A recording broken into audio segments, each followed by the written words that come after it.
Hola, ¿cómo están? Soy Nicolás Bravo, médico pediatra, trabajando actualmente en el Hospital de Tartagal, en el área de cuidados críticos pediátricos, y hoy vamos a hablar del manejo del paciente desnutrido grave con deshidratación severa.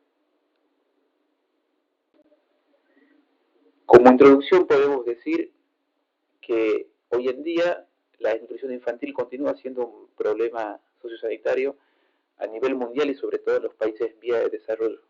Y esto es un claro reflejo de la desigualdad que todavía hasta hoy existe en el mundo.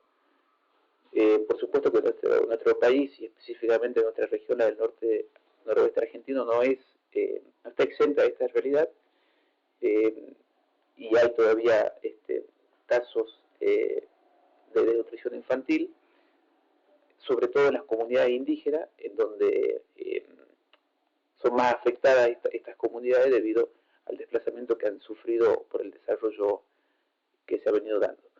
Los daños que la malnutrición genera en los primeros 4 o 5 años de vida son bien conocidos, ya que en esta etapa se desarrolla en su gran mayoría el sistema nervioso central, y por eso tenemos que garantizar que ese niño tenga una nutrición adecuada en esos primeros años de vida, para que en un futuro ese chico tenga igualdad de oportunidades.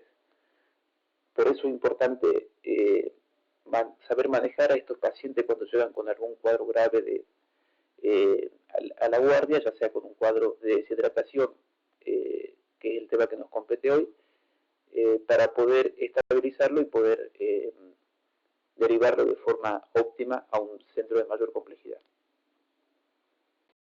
Bueno, como objetivos nos proponemos en esta charla hacer un breve repaso de la definición y la clasificación de la desnutrición, ver cómo vamos a hidratar a este paciente desnutrido con deshidratación, manejo inicial del medio interno de este paciente desnutrido grave, que está cursando con una deshidratación, reconocer el shock en el paciente desnutrido, ya sea el shock de forma general, ya sea hipovolémico o shock séptico, que es el que más se presenta en estos pacientes, y qué conducta vamos a tomar en la primera hora, conocer y aplicar la técnica de la vía intraósea, y al final vamos a presentar un casito clínico para que lo resolvamos en base a los conocimientos que hemos adquirido.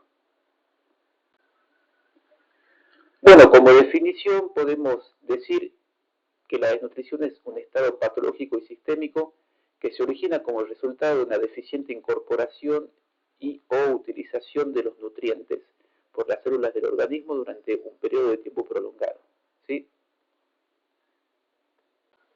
Podemos clasificar a la desnutrición según su evolución en aguda, crónica y crónica reagudizada.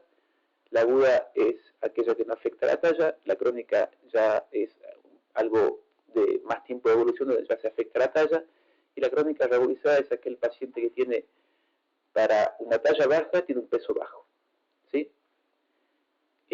Según la causa, puede ser primaria, cuando la causa es por hipoaporte, por falta de alimento en la familia; secundaria, a alguna enfermedad sistémica o alguna enfermedad crónica, un paciente ECNE, un paciente cardiópata, un paciente con alguna enfermedad genética de nacimiento; y mixta es una combinación de ambas. Según tipo, la marasmática es aquel paciente, por lo general menor de un año, que tiene una dieta pobre en calorías y proteína. Ese paciente empieza a perder primero tejido adiposo, después masa muscular y por último proteína visceral. Es el paciente que vemos caquéctico y emaciado. Y el tipo Guayorco es el paciente que lo caracteriza es el edema. Es un paciente que tiene por lo general más de un año, que tiene una dieta rica en calorías pero pobre en proteínas. Eso genera una hipoalbuminemia que genera el edema, ¿sí? Y según el déficit, el paciente se puede clasificar en leve cuando el déficit es menor al 25%, moderada cuando es entre el 25 y el 39%, y grave cuando es del 40% o más. Bueno, ¿cómo calculamos el porcentaje de déficit nutricional? Esto es una formulita para que la tengan a mano, pero bueno, vamos a ver más adelante que hay aplicaciones con lo que podemos hacerlo de forma más práctica, ¿sí? De todas formas, todo esto ya se vio en clases anteriores, pero es como para hacer un repaso, ¿sí? Ya se vio desnutrición, clasificación, todo esto. Pero bueno, es como para hacer un repaso. ¿Cómo calculamos el déficit nutricional? Lo sacamos por el P50 del peso del paciente y hacemos el P50 del peso del paciente, de peso edad, menos peso actual sobre el P50 del paciente. Eso lo multiplicamos por 100 y nos da un resultado. Ese resultado es el porcentaje de déficit que tiene ese paciente. Si ese resultado es del 40% o más, hablamos de desnutrido grave. Y recordar siempre que Guayorco es igual a desnutrición grave. Independientemente del déficit nutricional que pueda tener el Guayorco, siempre que estemos frente a un paciente Guayorco, es un paciente que hay que manejarlo como un desnutrido grave. Bueno, les hablaba de la herramienta que existe hoy en día para percentilar de forma más rápida y práctica a los pacientes. Bueno, la SAP tiene una aplicación que la pueden descargar del teléfono que se llama SAP Móvil, y con esa aplicación introducimos en la aplicación los datos del paciente, la fecha de nacimiento, el sexo, talla, peso, y nos dan la antropometría, los datos antropométricos de ese paciente, ¿sí? Nos dan los valores expresados en Z-score, ¿sí? Entonces, si nos da un Z-score menos 1 a menos 1.99, es una desnutrición leve, ¿sí? Que correspondería a un déficit del 25% menos, como vimos anteriormente. Si es un Z-score menos 2 a menos 2.99, correspondería a una desnutrición moderada, que correspondería a un déficit entre el 25 y el 39%. Y si es un Z-score menor de menos 3 o más, correspondería a una desnutrición grave, que corresponde a un déficit del 40% o más. En cuanto a la clasificación de la deshidratación, esta tablita creo que todos la conocemos, que es la forma de clasificar al paciente con deshidratación según la clínica, clasificar el grado de deshidratación, ¿sí? Que puede ser moderada, que puede ser leve, moderada o severa. A nosotros nos interesa en esta clase la deshidratación severa, ¿sí? Fíjese que el paciente con deshidratación severa ya hay un compromiso hemodinámico, ya hay un relleno capilar aumentado, tiene el relleno capilar, el pliegue cutáneo, que aquí dice lienzo húmedo, pero el pliegue cutáneo es lo mismo, mayor a 2 segundos, y puede tener algún signo de compromiso neurológico, letargia, obnubilación o confusión. Taquicardia, las mucosas están secas, los ojos están hundidos, un paciente que ha pasado 6 horas o más sin orinar, ¿sí? Esto ya todo más o menos lo conocemos, pero bueno, queda ahí como para que lo repasen, ¿sí? Bueno, ya una vez que hemos clasificado a nuestro paciente según su grado de desnutrición y según su grado de deshidratación, tenemos un paciente que llega a la guardia, que es un desnutrido grave, que tiene una historia de unos días previos cursando con una gastroenteritis, y llega con un cuadro de deshidratación severa, ¿sí? ¿Cómo manejamos inicialmente a ese paciente? Bueno, lo primero que hacemos con cualquier paciente que llega a la guardia es hacer el triángulo de evaluación pediátrica, que es un triángulo que se hace para evaluar de forma rápida al paciente y poder categorizarlo en grave, moderado o leve. Este triángulo cuenta de tres lados, evalúa la apariencia, el trabajo respiratorio y la circulación. En la apariencia vemos el estado neurológico del paciente, si el paciente está despierto o está dormido, si responde o no responde, si está llorando o está tranquilo. En cuanto al trabajo respiratorio, vemos si tienen esfuerzo respiratorio, si hay tiraje, si hay aleteo nasal. En cuanto a la circulación, vemos la inspección de la piel. Si tiene un aspecto pálido terroso, si tiene un aspecto séptico, si está pálido. Esta primera evaluación que hacemos, que es con el triángulo de evaluación pediátrica, es algo que lo hacemos solamente con la inspección, sin tocar al paciente, y no debe durar más de 30 a 60 segundos. Con esto ya categorizamos al paciente. Si tiene dos lados afectados de este triángulo o más, es un paciente grave. En cuanto a la evaluación, una vez que hemos hecho esta primera evaluación, que es el triángulo de evaluación pediátrica, pasamos a hacer la evaluación primaria del paciente, que esta evaluación dura un poco más de tiempo. Incluye en esta primera evaluación, en esta evaluación primaria incluye el monitoreo del paciente con la saturometría de pulso.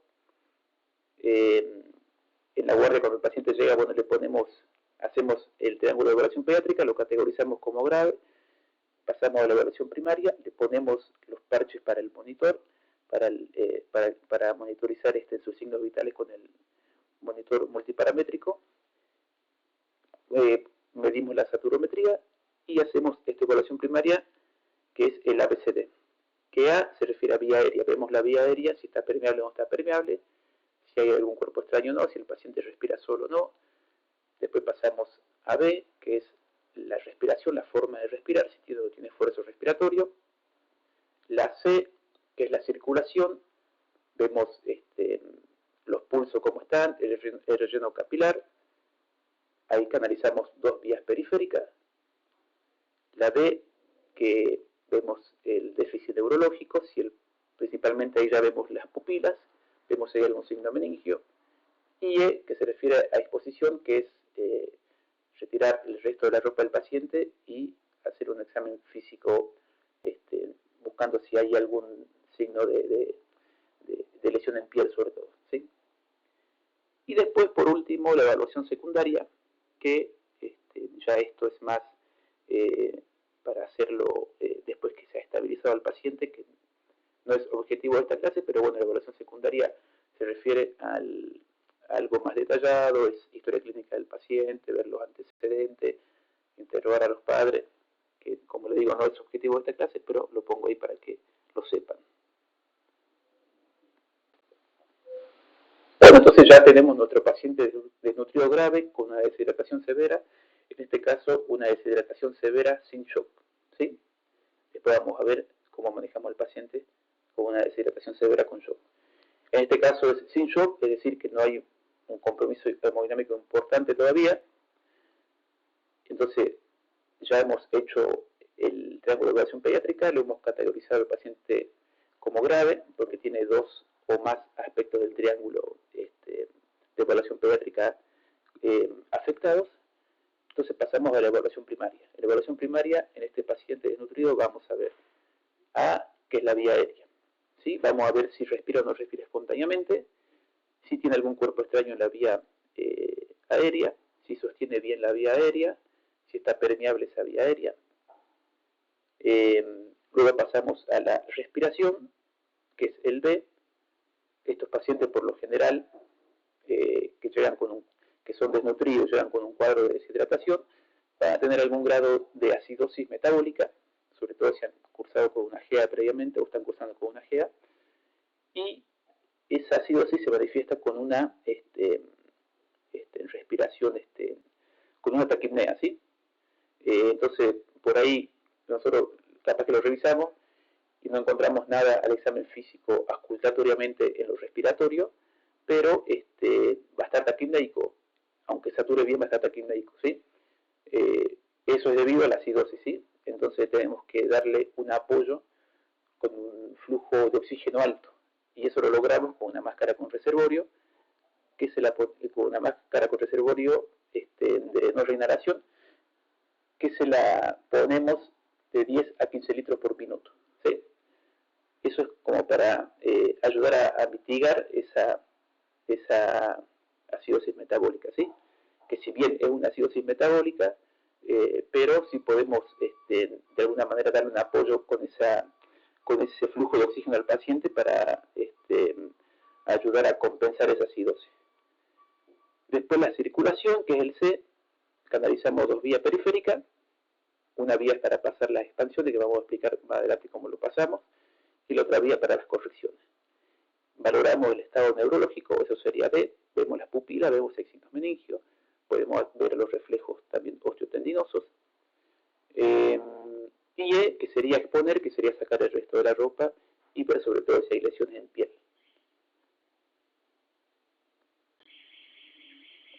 Bueno, ya hemos hecho esa evaluación primaria del paciente, ya lo tenemos al paciente con la máscara con reservorio, lo tenemos con la vía periférica.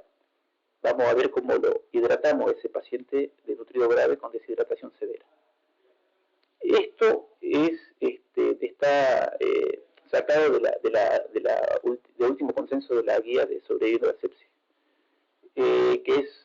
se ha hecho en países africanos, donde los pacientes eran, por lo general, pacientes desnutridos que llegaban a los hospitales o a la guardia con algún grado de deshidratación o shock séptico, ¿sí?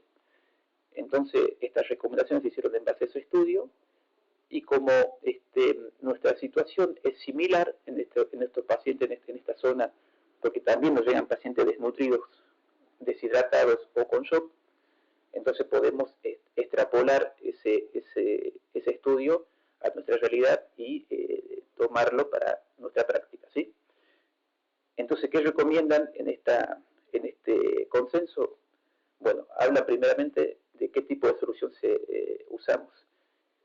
Comúnmente siempre usamos solución fisiológica, que es lo que más tenemos a mano y lo que usualmente veníamos usando.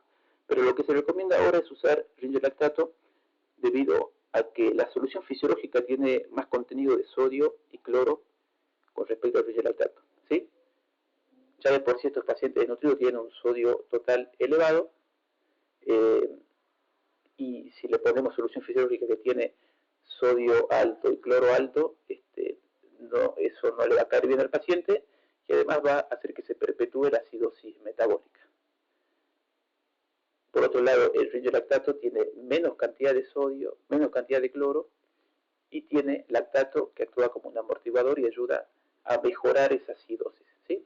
A generar bicarbonato y a mejorar esa acidosis. Entonces, las recomendaciones como primera línea, la solución que usamos para expandir al paciente es el ringerlactato. La cantidad, los bolos que hacemos de expansión son de 10 a 20 centímetros por kilo y no sobrepasar los 40 centímetros por kilo de expansión en la primera hora.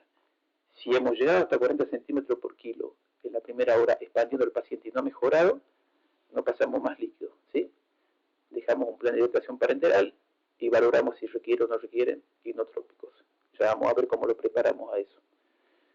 Pero lo importante de esta clase es esta diapositiva, que es lo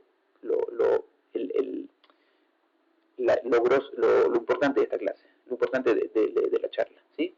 Que es saber qué solución vamos a pasar, saber la cantidad, ¿sí? Bolo de 10 a 20 hasta 40 por kilo, hasta 40 lo máximo en la primera hora. Si es un paciente que además de que es desnutrido tiene una cardiopatía congénita, hay que considerar usar los bolos en menor cantidad, de 5 a 10 centímetros por kilo.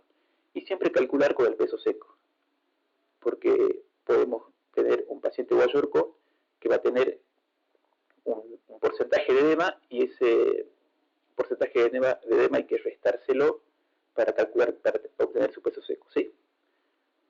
La otra forma de obtener su peso seco es con los registros de pesos anteriores que tienen estos pacientes, que por lo general lo tienen los agentes sanitarios o los padres tienen en el carnet del paciente, lo tienen anotado, ¿sí?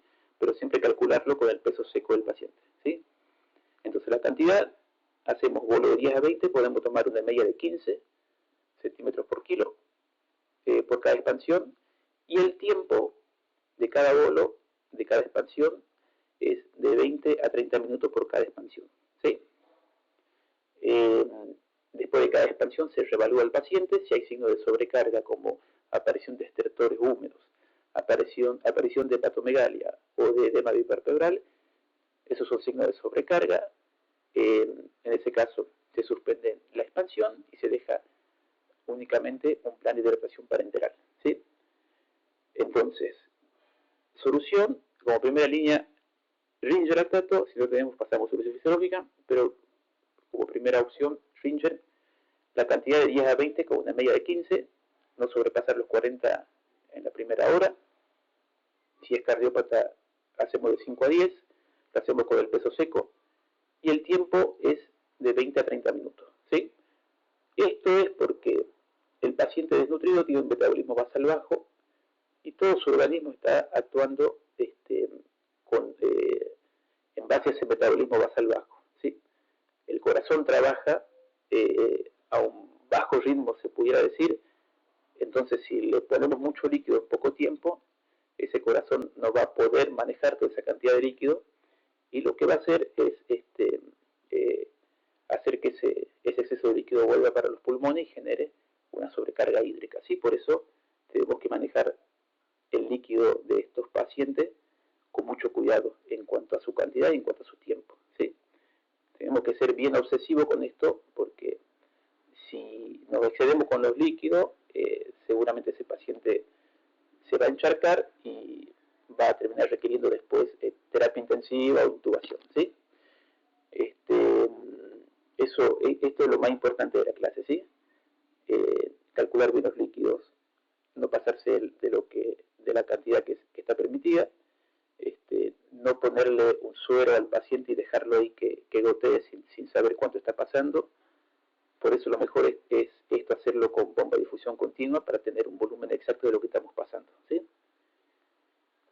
Si hemos pasado las expansiones y el paciente no ha mejorado su estado hemodinámico, o sigue con signos de deshidratación grave, o ha evolucionado a un shock, tenemos que valorar el uso de adrenalina o noradrenalina, que lo podemos pasar por vía periférica, no hace falta tener una vía central.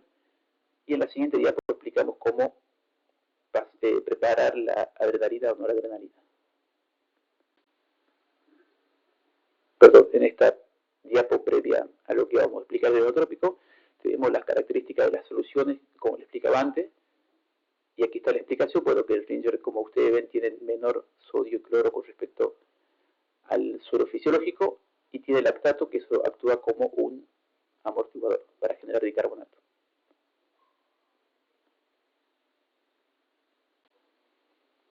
Y acá está lo que les decía de la preparación de inotrópicos para vía periférica en caso de que no haya mejorado el paciente con la fluidoterapia. Podemos usar adrenalina o noradrenalina. La adrenalina es la de primera elección. La dosis es peso por 0,6. Y ese resultado lo llevamos hasta 300 centímetros con letrozal 5. Cuando hacemos esa preparación, la relación de esa preparación nos queda cada 3 centímetros de esa solución hay 0,1 microgramo kilóminuto de la preparación. ¿Sí? Entonces, cuando nosotros hagamos esa preparación y lo empecemos a infundir con una bomba de infusión continua, si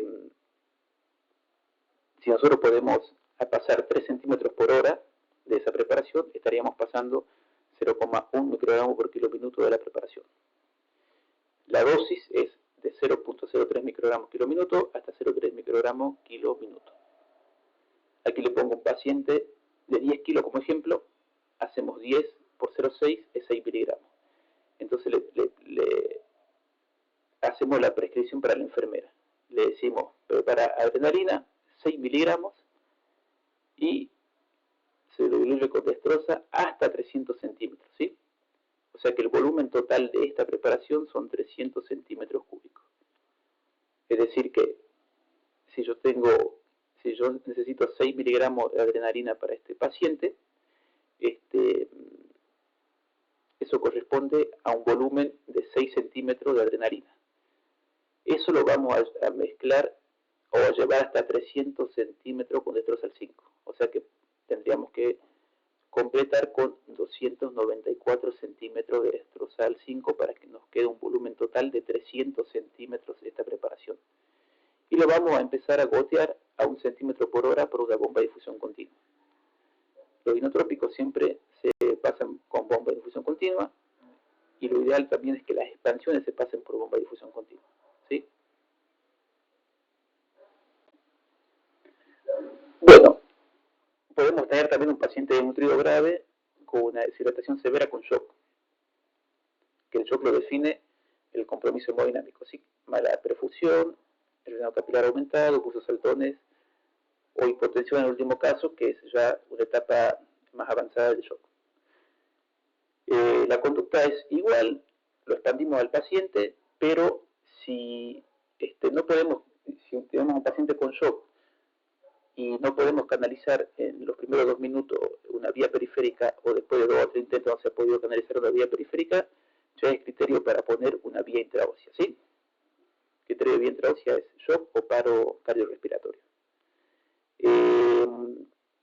Y en este paciente con shock hay que iniciar de forma temprana los inotrópicos, ¿sí? Si después de 40 centímetros por kilo de expansión en la primera hora no ha habido mejoría, iniciamos el inotrópico, lo preparamos como dijimos anteriormente en la diapo anterior. Si sospechamos de sepsis en este paciente, iniciamos ATV en la primera hora.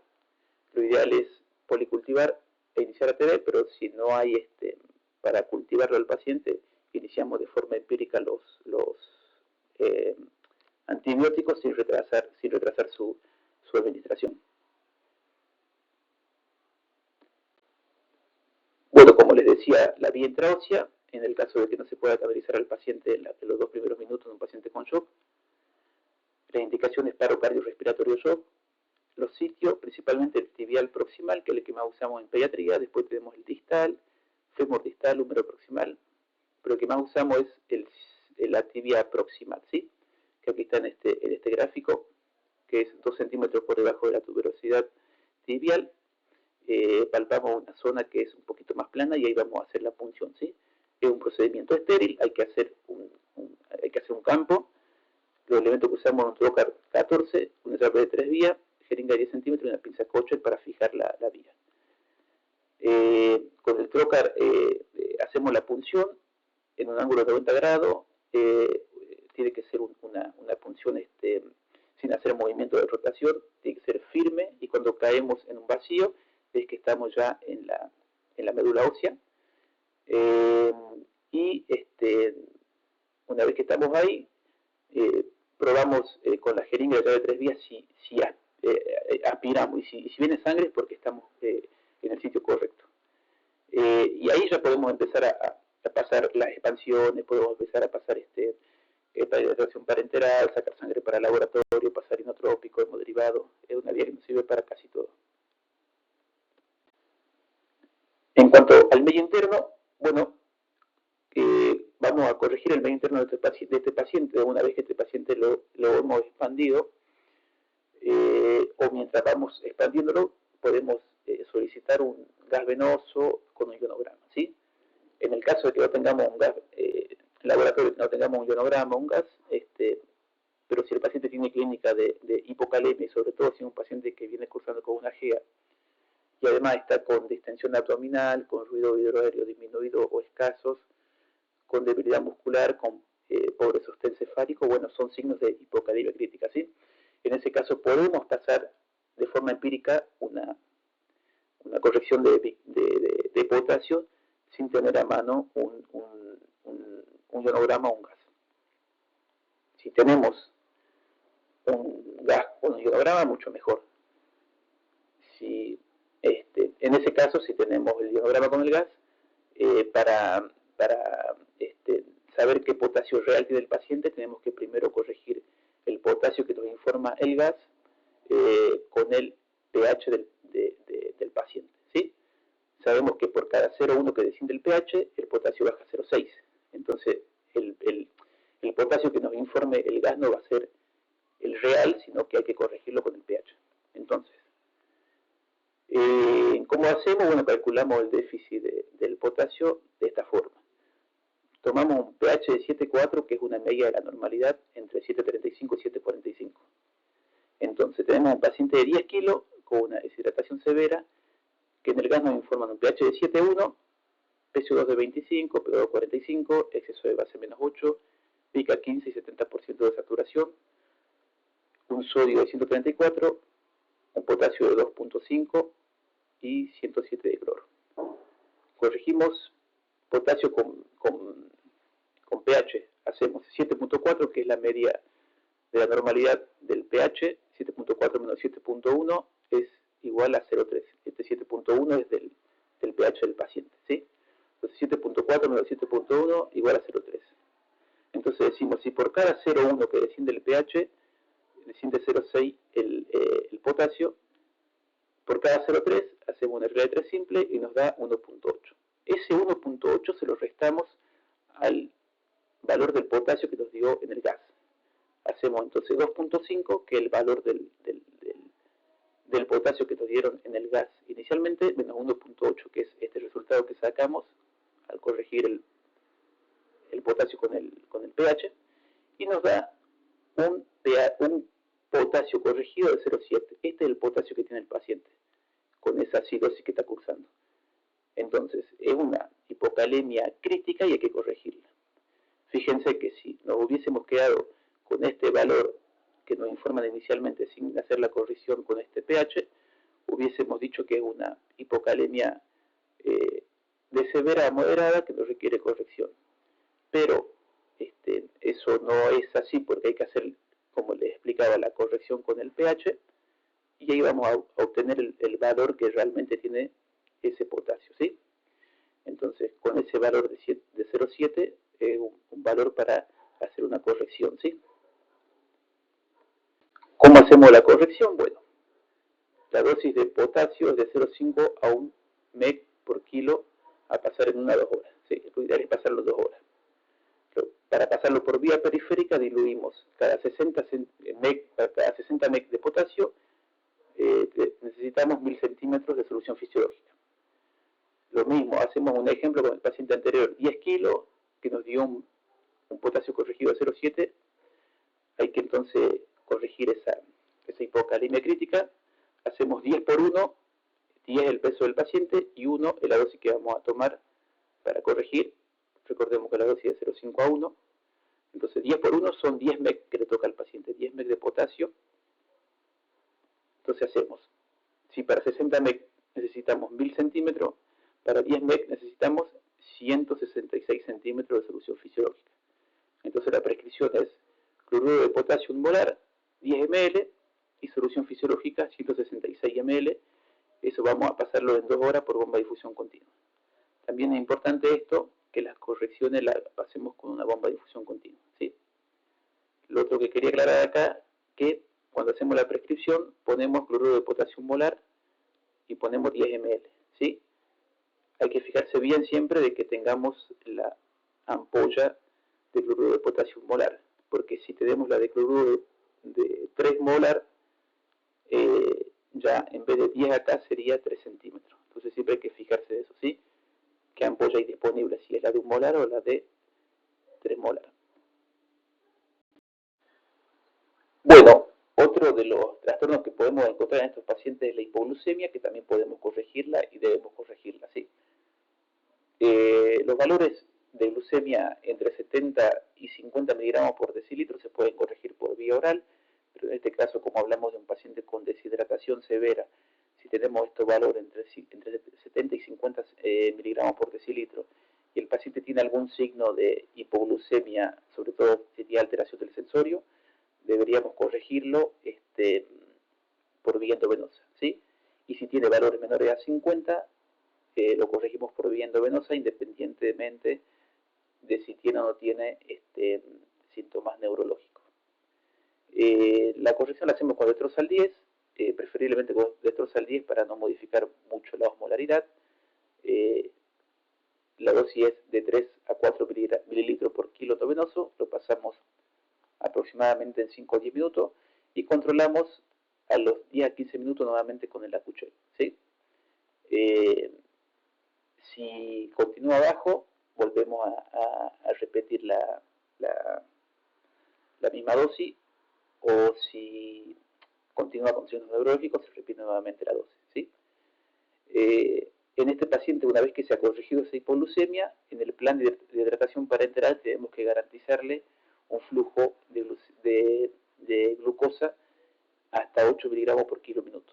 Normalmente los pacientes que no tienen trastorno de la glucemia usamos flujo de 4 a 6 miligramos kilo minuto, pero en este paciente que tuvo ya una hipoglucemia que requirió corrección, inicialmente le dejamos en el plan un flujo hasta 8 miligramos kilo minuto de glucosa, y eso se va a ir reduciendo a medida que el paciente vaya mejorando su glucemia. O sea, con los controles posteriores vamos a ir viendo si ese flujo se puede ir bajando. El cálculo del flujo es la necesidad basal del paciente por la concentración de la glucosa que pasemos, ya sea al 5 o al 10%, por 10. Eso sobre 1440, y eso nos va a dar el flujo en miligramos kilo minuto, ¿sí? La necesidad basal acá se refiere a las necesidades basales del paciente, o sea, la cantidad de líquido que el paciente refiere, pero que necesita, expresado en mililitro kilo día, ¿sí? Que ya vamos a ver cómo calculamos las necesidades basales para que puedan hacerlo. Bueno, hemos hablado ya del paciente que lo hemos expandido, le pusimos inootrópico, hemos corregido el medio entero, hemos corregido glucemia, y ya una vez que hemos hecho todo eso, vamos a calcular cómo hacemos el plan de hidratación parenteral, ¿sí? Si es un desnutrido grave o guayuerco, le dejamos los líquidos a 70% de su basal, más la pérdida concurrente, más el déficit previo. Si es un desnutrido marasmático, dejamos a sus necesidades basales, más pérdida concurrente, más déficit previo. Los electrolitos, lo calculamos el sodio, con ampolla de cloruro de sodio al 20%, de 120 a 140 mEq por litro. El cloruro de potasio, el aporte de potasio lo hacemos con cloruro de potasio molar, de 20 a 40 mEq por litro. La pérdida concurrente según balance, que esto lo hacemos ya con los balances posteriores cuando el paciente está internado, que eso no le correspondería tanto a las áreas operativas de ustedes. Y el déficit previo lo sacamos con el peso del paciente por el porcentaje de deshidratación, que el porcentaje de deshidratación va a depender del grado de deshidratación de ese paciente. Si es un leve, el porcentaje de deshidratación por general de 3 a 5. Si es un moderado, el porcentaje de deshidratación es de 5 a 7. Y si es un deshidratado severo, que es el caso que nosotros estamos viendo hoy, el porcentaje de deshidratación es de 7 a 10% aproximadamente. Entonces, peso por el porcentaje de deshidratación por 10, y eso nos da el déficit previo. Eso lo vamos a sumar al plan basal, ¿sí? Bueno, entonces aquí tenemos cómo vamos a hacer, cómo calculamos las necesidades basales de los pacientes en pediatría. Lo hacemos a través de la regla de Holly y Ziegler. Hasta 10 kilos le corresponden 100 centímetros por kilo día. Es decir, que un paciente de 10 kilos le corresponderían en total para todo el día 1000 centímetros de líquido para cubrir sus necesidades basales.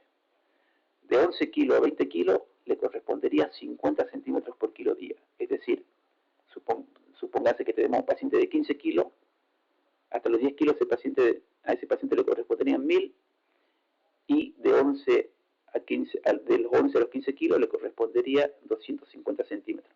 Entonces, en total, a ese paciente de 15 kilos le corresponden 1250 centímetros para todo el día. Y ya de 21 kilos a 30 kilos corresponde 20 centímetros por kilo día. Entonces, supóngase que tenemos un paciente de 25 kilos. Hasta 10 kilos le corresponde 1000 centímetros para el día. De 11 kilos a 20 le corresponden 500 centímetros para todo el día. Ya tenemos 1500 ahí. Y de 21 a 25 kilos le corresponde 20 centímetros por kilo. Tenemos ahí 100 centímetros más. Entonces, para un paciente de 25 kilos, le correspondería en total 1600 centímetros para todo el día. Eso en cuanto a los líquidos. En cuanto a los electrolitos, el sodio lo hacemos con la ampolla al 20%, la ampolla de cloruro de sodio al 20%. Esa ampolla tiene por cada 1 centímetro 3.4 mil equivalentes, ¿sí? Dijimos que las necesidades basales de sodio son de 120 a 140 mEq por litro, ¿sí? Para un paciente normal. En el caso del paciente desnutrido, podemos comenzar con un aporte de 120 mEq por litro, por lo que dijimos de que el sodio total de estos pacientes está aumentado, ¿sí? Entonces podemos comenzar con lo mínimo, que sería 120 mEq por litro. Esto es para mantener una solución isotónica, ¿sí? Y no que sea una solución hipotónica y que lo perjudique al paciente. Entonces hacemos Para, para 1000 centímetros de líquido necesitamos 140 meg, ¿sí? Para 500 centímetros, decimos 500 centímetros porque 500 centímetros es la cantidad que tiene un sachet, ya sea de estros al 5 o al 10%, ¿sí? Entonces, para 500 centímetros necesitamos 70 meg. Estos 70 meg corresponden a 20 centímetros de cloruro de sodio al 20%, ¿sí? Si le pusiéramos a 120, hacemos esta misma regla y la cantidad de mililitros de cloruro de sodio serían 17 centímetros para 500 de dextrosa al 5. Eso es con el sodio. El aporte de potasio lo hacemos con la ampolla de 1 molar. Esto es más fácil porque la ampolla de 1 molar es 1 centímetro, 1 meg de potasio. Las necesidades basales son de 20 a 40. En este caso, para este paciente podemos ponerle 40 meg de potasio porque por lo general tiene una hipocalemia estos pacientes, entonces hacemos para 1000 centímetros 40 meg, para 500 centímetros, que es la cantidad del sachet que tiene la dextrosa al 5 o la dextrosa al 10, depende de la que le pongamos, le corresponderían 20 meg, que son 20 centímetros de potasio molar, ¿sí? Entonces vamos a ver en la próxima diapo cómo quedaría el plan. Tenemos un paciente, por ejemplo, de 10 kilos, marasmático, con una deshidratación severa, que ya se le hizo todo y vamos a armar el plan de hidratación parenteral, el plan basal. Decimos las necesidades basales de este paciente de 10 kilos son 100 centímetros por kilo día, ¿sí? Hacemos 10 del que es el peso del paciente por 100, nos da para todo el día 1000 centímetros por día. Con dextrosa al 5 o al 10, según la glucemia, como dijimos antes. Lo que necesitamos es que si el paciente ha tenido hipoglucemia, quizá le tengamos que poner una dextrosa al 10 para garantizar un flujo de glucosa hasta 8 miligramos por kilo minuto. Eso en cuanto al líquido, a los líquidos, al volumen, ¿sí? En cuanto al aporte de electrolito, el sodio lo hacemos con cloruro de sodio al 20%, comenzamos con 120 mg por litro porque es un paciente desnutrido y tiene el sodio total aumentado, entonces comenzamos con lo mínimo, 120 mg por litro, que eso sería un volumen de la ampollita esa de cloruro de sodio al 20%, sería 17 centímetros para 500 centímetros de PHP. El potasio lo hacemos con el potasio de 1 molar, 40 mg por litro, que serían 20 centímetros de la ampollita en 500 centímetros de PHP.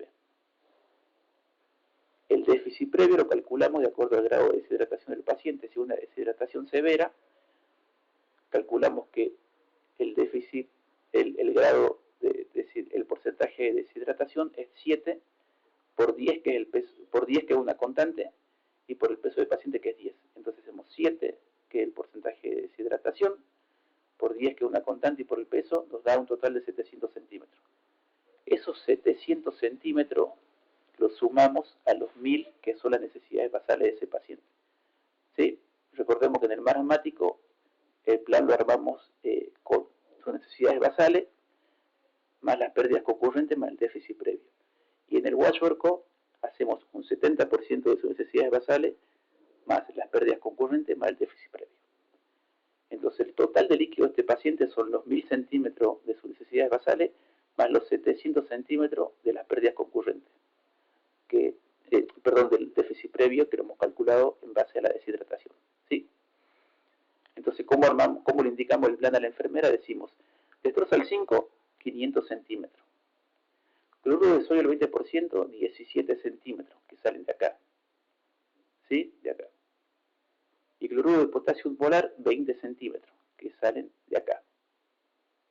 Todo esto lo hicimos para un sachet de 500 centímetros, ¿sí? Y eso vamos a pasarlo a 71 centímetros por hora en una bomba de infusión o 23 gotas por minuto con un macrogotero, ¿sí? Este volumen que va a pasar a 71 centímetros por hora en 24 horas va a completar los 1700 centímetros que el paciente requiere, cubriendo sus necesidades basales más sus pérdidas, más el déficit previo, ¿sí? Entonces el plan queda así. Ahora, si el paciente tuvo hipoglucemia, podemos poner acá una dextrosa al 10, calculamos que el flujo de glucosa sea hasta 8 miligramos kilo minuto, y el resto sería lo mismo. El cloruro de sodio del 20%, 17 ml, y potasio molar 20 ml. ¿Sí? Entonces así indicamos el plan y así indicamos cómo lo vamos a infundir. ¿Sí? En el caso del paciente que tiene una deshidratación leve o moderada, siempre priorizamos la vía oral, ya sea por boca obstrucción o sonda nasogástrica. Si es una deshidratación leve, iniciamos con un plan A para prevenir la deshidratación, y una deshidratación moderada, un plan B. Bueno, finalmente vamos a ver un caso clínico como para integrar todos estos conocimientos que vimos hoy y ponerlo en práctica. Este es un paciente de 4 años, de un año y 4 años, perdón, de un año y 4 meses, masculino, producto de quinta gestación, es un recién nacido a término, tiene antecedentes de haber estado brevemente internado por cuadros de IRAP. Desde los 9 meses está con una curva de peso estancada y hace 2 meses con una curva de peso en descenso. Consulta el 20 de abril de este año por una GEA de 4 días de evolución. Se valora apático, con esfuerzo respiratorio y aspecto pálido terroso. Ahí ya tendríamos el triángulo de evaluación pediátrica, ya tendríamos catalogado como paciente grave. Lo monitorizamos, le ponemos los parches de monitor en el multiparamétrico y vemos una cardíaca de 125 por minuto, una respiratoria de 38, saturación 95% de aire ambiente y está normotenso. En el examen físico vemos que tiene un esfuerzo respiratorio con un tiraje subcostal, escuchamos crepitantes en ambos campos pulmonares, pulsos periféricos débiles, extremidades frías, un relleno capilar de 4 o 5 segundos. La madre refiere que la última vez que orinó fue hace 8 horas, viene con unas 7 a 8 deposiciones líquidas por día, desde hace 3, como dijimos, de hace 4 días de evolución. Está con la mucosa seca, los ojos hundidos, llanto sin lágrimas, el pie cutáneo está mayor a 2 segundos, está reactivo a estímulos, impresiona con debilidad muscular, está con el abdomen distendido, escaso ruido hidroaéreo. Y en cuanto a su antropometría, tiene un peso actual de 7 kg 340 con un Z-score -3, 0.8. Ya vemos que es un desnutrido grave, con una talla de 74 centímetros con un Z-score -2.04. Está afectada la talla, entonces es un desnutrido crónico grave. Y tiene un aspecto caquéctico, sin edema y pelo decolorado. Por este aspecto también podemos ver que es un paciente que impresiona ser un paciente marasmático. Bueno, ¿cuál sería la conducta con este paciente en el Roll Room? Bueno, primeramente hacemos el triángulo de evaluación pediátrica, después hacemos la evaluación primaria, clasificamos al paciente según su grado de desnutrición, la sospecha diagnóstica y el tratamiento. Triángulo de evaluación pediátrica, vimos que no tenía el sensorio alterado, pero sí estaba con esfuerzo respiratorio y con un aspecto pálido terroso, o sea que tiene 2 lados afectados del triángulo, por lo tanto es un paciente grave. Evaluación primaria, vemos la vía aérea, respira espontáneamente, pasamos a ver que la respiración está con esfuerzo respiratorio, le ponemos una máscara con reservorio, seguramente está acidótico, por eso tiene ese esfuerzo respiratorio, aunque también tiene crepitante en el examen físico. Pasamos a C, que es la circulación, canalizamos 2 vías periféricas, vemos el relleno capilar que estaba aumentado, los pulsos que son débiles. Pasamos a D, que es la parte neurológica, vemos que están las pupilas bien, que está reactivo, que no tiene signos meningios. Y E, que es exposición, buscamos algunas lesiones en el resto del cuerpo. Luego clasificamos la desnutrición, dijimos que era una desnutrición grave por el Z-score, crónica porque tenía afectada la talla. Hacemos la sospecha diagnóstica, vemos que tiene un grado de deshidratación severa, la sospecha diagnóstica sería un desnutrido grave, crónico grave, que está cursando con una deshidratación severa, aparentemente secundaria a la GEA, ¿sí? Y vemos la conducta que vamos a tomar el tratamiento. Bueno, lo que dijimos anteriormente, la conducta, lo hemos categorizado como un paciente grave según el triángulo de evaluación pediátrica, le ponemos el monitoreo continuo, hacemos el ABCD como dijimos, le ponemos la máscara con reservorio, canalizamos 2 vías periféricas y valoramos el sensorio, está bien. Es un deglutido grave, crónico, con una deshidratación severa por los datos que tenemos al interrogatorio y por el examen físico. Entonces, ¿qué hacemos con ese paciente? Una vez que tenemos canalizada las 2 vías periféricas, iniciamos una expansión con el Ringer, que dijimos que es la solución de elección. Iniciamos de 15 a 20, podemos iniciar con 15 centímetros por kilo cada expansión en 20 a 30 minutos, con un máximo de hasta 40 centímetros por kilo en total en la primera hora. Después de cada expansión reevaluamos, no hay mejoría del estado hemodinámico, hacemos una segunda expansión, reevaluamos, recordar que si durante la expansión encontramos signos de sobrecarga hídrica, suspendemos la expansión. Hacemos una segunda expansión y el paciente mejora. Le dejamos un plan de hidratación parenteral a su basal, como hemos explicado anteriormente de cómo lo preparamos. Ahora, si el caso es que ese paciente no mejorara, después de la fluidoterapia hasta 40 centímetros por kilo, tenemos que valorar el uso de hidrotrópicos, ¿sí? Si ese paciente está sospechado de una infección, iniciamos ATB empírico. Si tenemos para hacer los cultivos previamente lo hacemos, si no, iniciamos nomás los antibióticos de forma empírica. No se retrasa eso aunque no tengamos los cultivos, aunque no tengamos para tomar hemocultivo o coprocultivo o urocultivo. Corregimos el medio interno de este paciente, lo corregimos, por supuesto que lo corregimos, aunque tengamos o no tengamos un ionograma y un estado ácido base. Si tenemos signos clínicos de hipopotasemia severa o crítica como distensión abdominal, debilidad muscular, escaso ruido hidroaéreo, que en este caso este paciente tiene esa clínica, y además otros signos como en el trazado electrocardiográfico como ST aplanado T negativa, y más con este paciente que tiene los antecedentes de estar cursando con una GEA, bueno, este paciente tiene signos clínicos de hipocalemia, y por lo tanto hay que corregir esa hipocalemia. Si tenemos un gas mucho mejor, pero si no, lo corregimos igual de forma empírica. Lo hacemos a un MEC por kilo. Este paciente como pesa 7 kilos 340, le pasamos 7 MEC y la indicación sería cloruro de potasio molar, 7 centímetros, y solución fisiológica para esta cantidad de potasio le corresponden 116 centímetros de fisiológica. Eso lo pasamos en 2 horas por bomba de difusión. Recordar siempre las correcciones por bomba de difusión, hidrotrópico por bomba de difusión, y si es posible también la expansión por bomba de difusión para tener todos los volúmenes exactos. Por otro lado, recordar siempre ver qué ampolla de potasio tenemos en la guardia. Si es de un molar sería un MEC igual a 7 ml. Un MEC es igual a 1 ml. Entonces, para este paciente que le corresponden 7 MEC serían 7 ml. Pero si tenemos la de 3 molar, recordar que 3 molar es cada 1 centímetro son 3 MEC. Entonces ahí ya nos cambia la cantidad de centímetros. Por eso es importante verificar siempre si tenemos la ampolla de 1 molar o de 3 molar.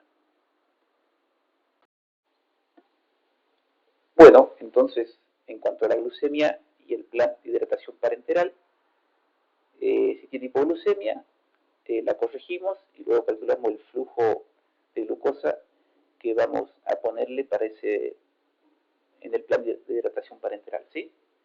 Si el paciente ya ha presentado hipoglucemias y la hemos corregido, lo ideal es que en el plan de hidratación parenteral le pongamos una dextrosa al 10 para que podamos garantizar un flujo de 6 a 8 miligramos kilo minuto, ¿sí? Que lo calculamos con la fórmula que vimos anteriormente. Si no tiene hipoglucemia, comenzamos con una dextrosa al 5. Entonces las necesidades basales para este paciente que pesa 7.340 es 7.340 por 100, que son sus necesidades basales, le correspondería 734 centímetros por día de líquido, ya sea con dextrosa al 5 o al 10 según su glucemia. El sodio, con una ampollita de cloruro sobre el 20%, le vamos a poner 120 mEq por litro y para 500 centímetros de PHP, que es el sachet de destrozal 5, que es de 500 centímetros, para 500 centímetros ponemos 17 centímetros de cloruro de sodio al 20%, que son estos 120 mEq por litro. Potasio, con la ampolla de 1 molar, para 500 centímetros de PHP le ponemos 20 centímetros de cloruro de potasio 1 molar para cubrir sus necesidades basales, que son 40 mEq por litro. El déficit previo lo calculamos con la formulita que vimos anterior, 7, que correspondería al porcentaje de deshidratación, dijimos que es un deshidratado severo, por 7.340, que es el peso del paciente, y por 10, que es una constante. Eso nos da 514 centímetros.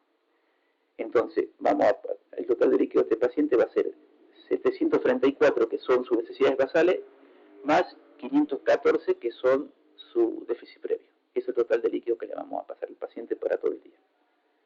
Entonces armamos el plan con destrozal 5, en este caso con destrozal 5 porque es un paciente que no nos informan que ha tenido hipoglucemia. Entonces destrozal 5, 500 centímetros, cloruro de sodio al 20%, 17 centímetros, para garantizar 120 mEq por litro de sodio, y cloruro de potasio 20 ml para esos 500 ml, para garantizar un aporte de 40 mEq por litro. Ese plan lo vamos a gotear a 52 centímetros por hora por bomba de difusión continua, en el caso de que tengamos una bomba de difusión continua, y si no tenemos una bomba de difusión continua, comenzamos a gotearlo con un macrogotero a 17 gotas por minuto. Por último, si sospechamos de una infección concomitante, iniciamos ATB empírico, nos retrasamos en caso de que no podamos tomar hemocultivo, igual iniciamos ATB empírico, dejamos el plan de hidratación para entrar a su basal, más las pérdidas concurrentes, más el déficit previo, y valoramos si el paciente está en condiciones de ser trasladado por vía terrestre a un centro de mayor complejidad. Bueno, como conclusiones podemos decir que la desnutrición continúa siendo un gran problema sociosanitario en los países en vía de desarrollo. Saber el grado de desnutrición es importante para tomar una conducta correcta. El paciente desnutrido grave con deshidratación severa debe tratarse como una emergencia médica, por lo que exige monitorización y valoración constante.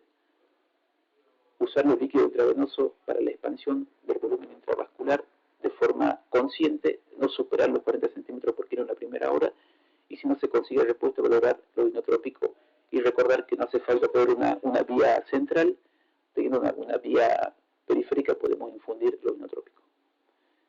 Corregir la hipopotasemia crítica de forma empírica, aunque no tengamos un gas o un ionograma, teniendo en cuenta los signos clínicos del paciente. Tener en cuenta el peso seco, el peso sin edema para calcular los líquidos y todo lo que le vayamos a pasar al paciente.